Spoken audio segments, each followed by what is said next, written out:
What is up, guys? Welcome back to Once Upon a Time. First things first, I just want to say thank you for 7,000 subscribers. It is an insane number of people. I actually looked up what a crowd looks like of 7,000 people, and that is terrifying to think that many people click subscribe on my channel. So thank you very much. It really means the world, and I say terrifying in the best way. Today I wanted to talk about texture and color, which is one of the main things people ask me about. Everybody asks me about my editing and how I do my photos to look the way, but the truth is I don't really over edit my photos. I try to keep it very simple, and I try to focus on the subject and the environment. So that's what we're going to talk about today, and yeah, so let's get into it.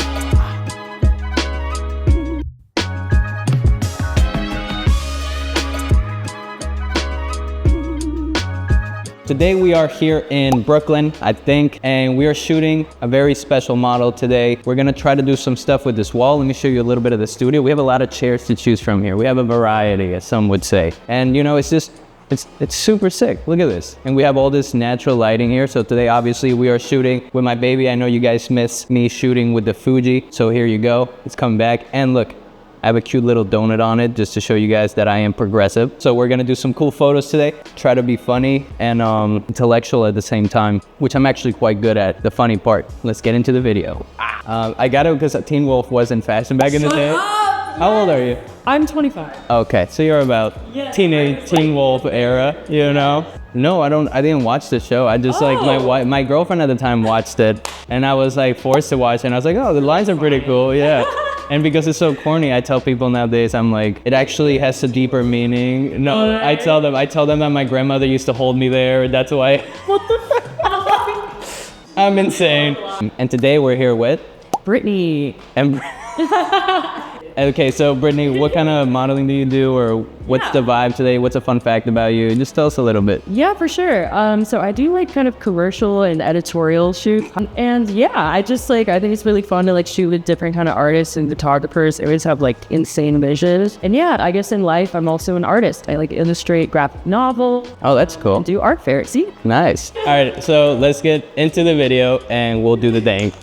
Let's talk about color harmony between outfits and environments. Before I even pick up the camera, I'm already thinking about how the outfit is gonna interact with the environment we're in. If I'm shooting in a space with like warm tones like golden grass or earthy backdrops, I'll either match that with similar hues to keep it cohesive, or I'll go the opposite route, right? I'll use something bold like a contrasting color to make the subject really pop. And it's not random either, because the color changes the mood. A red dress in a green forest, for example, would bring tension and energy like she's in a jungle, or a beige outfit in the sand feels calm and seamless. That harmony or deliberate contrast is what helps a photo feel intentional.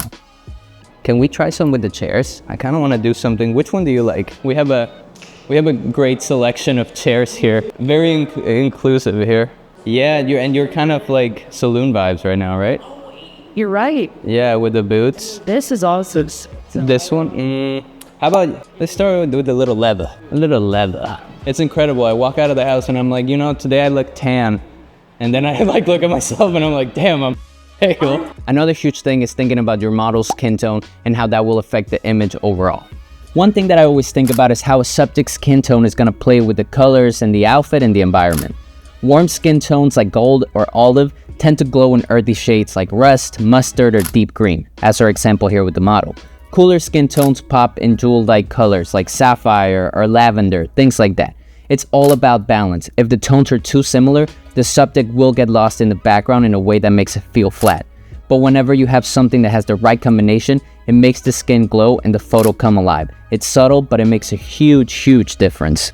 So I was thinking here, we have all these chairs. Why don't we do like a little background of chairs? Like by the, like that was...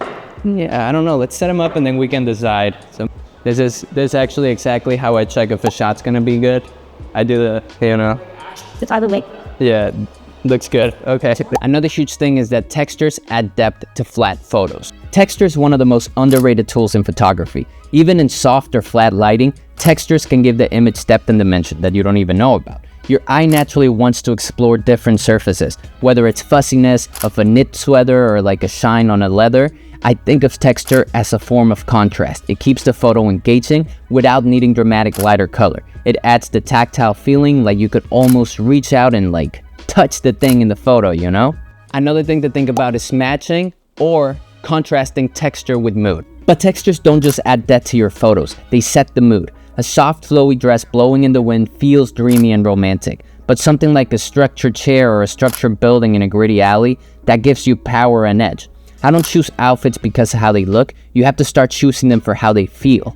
Glossy textures can feel like the future, while matte textures feel grounded and calm.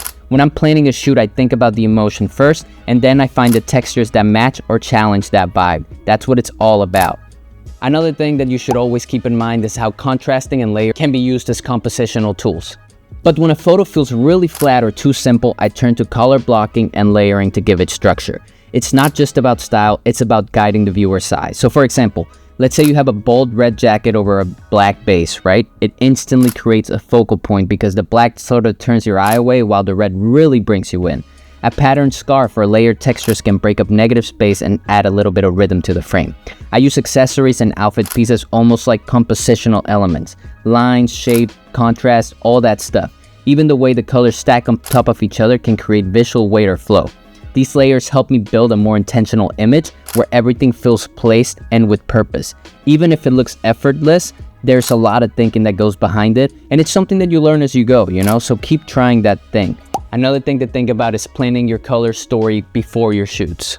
Even when I don't have a full storyboard, I'm always thinking about these color stories.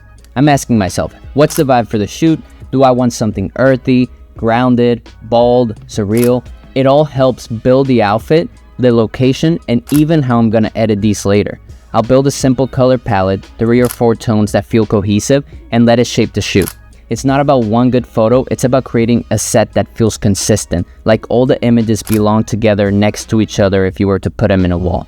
That's when visual storytelling really comes through. Yeah, man. What is up, guys? Okay, guys, that was it for the video. I hope you enjoyed it. Go ahead and follow Britney. Here's their Instagram. Follow them, boom, boom, boom. And next time I see you, I'm gonna do a backflip into a pole and I'm gonna crack my nuts open live on Instagram. Okay, see you next week.